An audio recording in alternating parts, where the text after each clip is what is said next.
Operation Epic ஃபியூரியோடைய ஒரு பகுதியாக அமெரிக்காவும் இஸ்ரேலும் தற்போது ஈரானுடைய நிலத்தடி மிசைல் நகரங்களை தாக்க தொடங்கி இருக்கிறாங்க.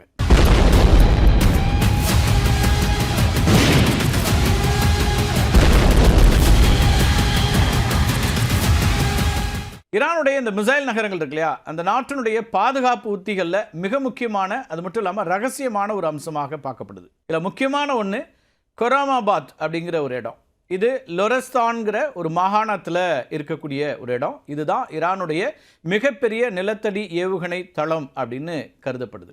இங்கு ஷஹாப் 3 போன்ற நடுத்தர தூர ஏவுகணைகள் நிறுத்தி வைக்கப்பட்டிருக்கின்றன. ஈரானுடைய மற்றொரு மிசைல் சிட்டி அப்படின்னு தப்ரீஸ்னு ஒரு இடத்த சொல்லலாம். கிழக்கு அசர்பைஜான் மாகாணத்தில் இது இருக்குது. ஈரானுடைய 2வது பெரிய தளம்.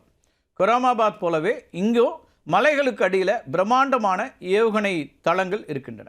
ஈரானுடைய இன்னொரு மிசைல் சிட்டி அப்படின்னு கெர்மன்ஷாவை சொல்லலாம். இஸ்ரேல் மற்றும் வளைகுடா நாடுகளை இலக்கு வைப்பதற்கு ஏற்ற இடத்துல இந்த சிட்டி அமைஞ்சிருக்கு.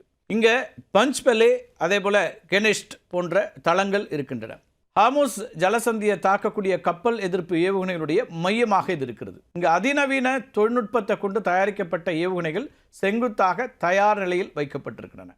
இதனால் கிரேன் அல்லது பிற கருவிகள் இல்லாமலேயே மிக குறுகிய காலத்தில் அடுத்தடுத்து மிசைல்ஸை இங்கேருந்து லான்ச் பண்ண முடியும். ஈரானுடைய இந்த ஏவுகணை நகரங்கள் வெறும் இராணுவ தளங்கள் மட்டும் இல்லை, அவை அந்த நாட்டினுடைய இறையாண்மையை பாதுகாக்கக்கூடிய இறுதி புகலிடங்களைப் போல வடிவமைக்கப்பட்டிருக்கின்றன.